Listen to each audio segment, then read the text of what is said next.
Hello everyone. Today we will study about the analysis of a circular motion. हम लोग ये देखेंगे कि जो चीज़ सर्कुलर मोशन में घूमती हैं या सर्कुलर पाथ ट्रेस करती हैं तो उनकी काइनेमेटिक्स कैसी होती है. काइनेमेटिक्स में हम लोग कॉज में नहीं जाएंगे, ये आप याद रखिएगा. We will not discuss about forces and all. We will just study कि ये मूव कैसे कर रहा है. सबसे पहले हम लोग एक स्केच बना लेंगे. ये हम लोग ने कोऑर्डिनेट सिस्टम बना दिया है. ये हम लोग का ओरिजिन है और ये एक सर्कुलर पाथ हम लोग मान लेते हैं और ये हम लोग का पोजीशन वेक्टर है इस पॉइंट का. ये पॉइंट मैंने पी बोल दिया है. ये मेरा पोजीशन वेक्टर है. मैं यहाँ से ऑब्जर्व कर रहा हूँ. ये मेरा पॉइंट ऑफ ऑब्जर्वेशन है.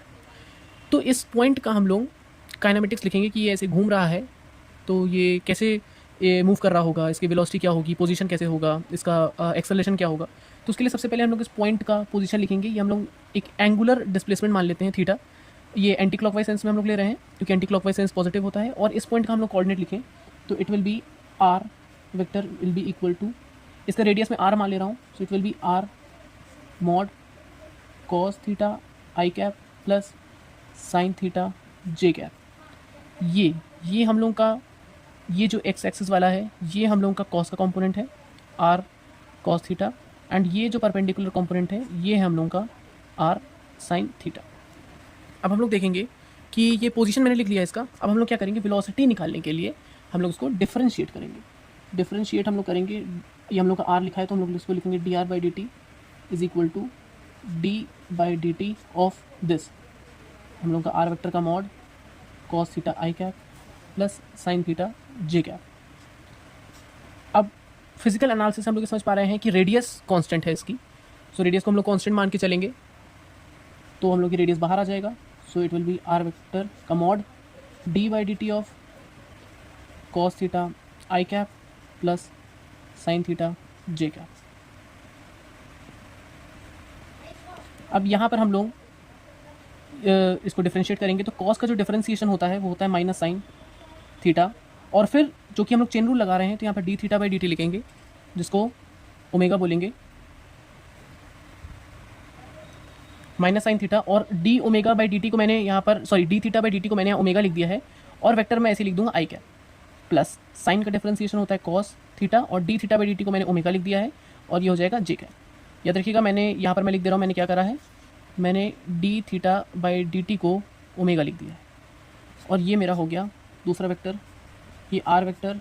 और इसके साथ में क्या आया, ओमेगा अगर मैं कांस्टेंट ले लूँ तो अंदर आया माइनस साइन थीटा आई कैप प्लस कॉस थीटा जे कैप. अब ये जो चीज़ है और ये जो चीज़ है इसमें एक रिलेशन है. अगर आप ध्यान से देखें तो इसका जो डॉट प्रोडक्ट है अगर हम लोग ध्यान से देखें तो ये जो वेक्टर है ये अगर मैं वेक्टर इसको अगर हम लोग टी मान लें टी और इसका जो जिसका मैग्नीट्यूड है 1 है तो इसको हम लोग टी कैप बोल दें. और अगर इसको हम लोग आर कैप बोल दें, इस चीज़ को हम लोग आर कैप बोल दें तो अगर आप देखें ध्यान से तो R cap dot T cap 0 है. इसका मतलब है वेलोसिटी एंड पोजीशन 0 है. इसका मतलब है velocity is simply perpendicular to position. मतलब ये जो पार्टिकल होगा ये इसके परपेंडिकुलर ऐसे जा रहा होगा वेलोसिटी v से. ये हम लोग ने यहाँ से कंक्लूजन निकाला है. इस कंक्लूजन को हम लोग लिख लेंगे ऐसे.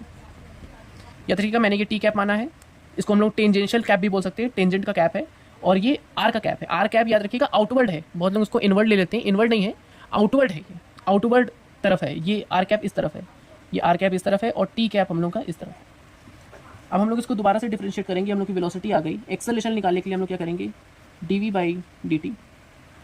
तो ये हो जाएगा. अब हम लोग यहाँ पर ओमेगा को कांस्टेंट नहीं मानेंगे, ओमेगा भी एक वेरिएबल है. तो ये हो जाएगा आर वेक्टर जो कि कॉमन है क्योंकि ये रेडियस नहीं चेंज हो रही and D by D T of omega dot T cap. इसको मैंने टी कैप बोल दिया डायरेक्ट तो क्योंकि लिखने में आसानी हो, ज़्यादा जगह ना घेरे. तो हो जाएगा हम लोग का R cap dot T cap into D omega by D T plus omega D T cap by D T. इसको हम लोग थोड़ा सिंप्लीफाई करेंगे तो ये हो जाएगा आर कैप मतलब आर वेक्टर का मॉड और ये हो जाएगा टी कैप जो कि डायरेक्शन है और D omega by D T will be alpha. Alpha मान लेते हैं इसको, एंगुलर एक्सेलरेशन प्लस ये हम लोग का ओमेगा है और डी इसको हम लोग क्या लिख सकते हैं, D by D T of minus sine theta I cap plus cos theta J cap क्योंकि हम लोग ने यहाँ यूज़ करा है इसको. और हम लोग यहीं से लिख देंगे कि acceleration will equal to r vector का mod into alpha t cap plus इसका आप जब डिफरेंशिएशन करेंगे it will equal to omega square and minus r cap. ये आप देख सकते हैं, मैंने इसमें लिखा नहीं क्योंकि मेरे पास जगह कम है। आप इसमें आप देख सकते हैं डिफरेंशिएट करके, देखिए साइन का differentiation will be minus cos and cos का differentiation will be minus sine, और d theta by D t एक ओमेगा आएगा तो ओमेगा स्क्वायर हो गया, और ये इसका ही माइनस है, ये हम लोग ने जो ऊपर आर कैप माना था इसका ही नेगेटिव है, तो हम लोगों ने लिखा। तो हम लोग को दो एक्सेलरेशन मिले, एक टेंजेंशियली और एक रेडियली, रेडियली इनवर्ड, क्योंकि माइनस आर कैप है तो रेडियली इनवर्ड एक एक्सेलरेशन हम लोग को और मिला। अब हम लोग अपना एनालिसिस फिनिश करेंगे। हम लोग ने करा क्या था, हम लोग ने एक कोऑर्डिनेट सिस्टम लिया, एक सर्कल एज्यूम करा, इस सर्कल में कोई पॉइंट था, रेडियली बाहर जा रहा है, इसको हम लोग ने आर कैप बोला, इसके टेंजेंशियली एक वेलोसिटी थी, इसको हमने वी बोला, इसको हमने टी कैप बोला। अब इसमें दो एक्सेलरेशन आए, एक टेंजेंशियल एक्सेलरेशन जिसका वैल्यू आया था, एक सेकेंड,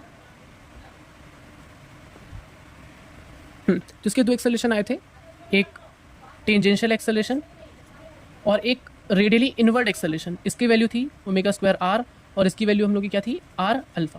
ये हम लोग का रेडियस आर था, तो ये हो गई इसकी काइनेमेटिक्स। हम लोग ने क्या लिखा, इसका पोजीशन लिखा, इसका पोजीशन था R cos theta I cap plus sine theta J cap.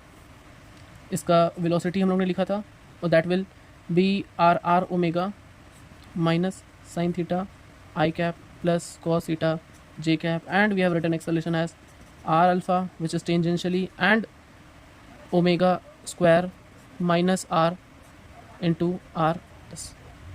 And this is our analysis for our circular motion.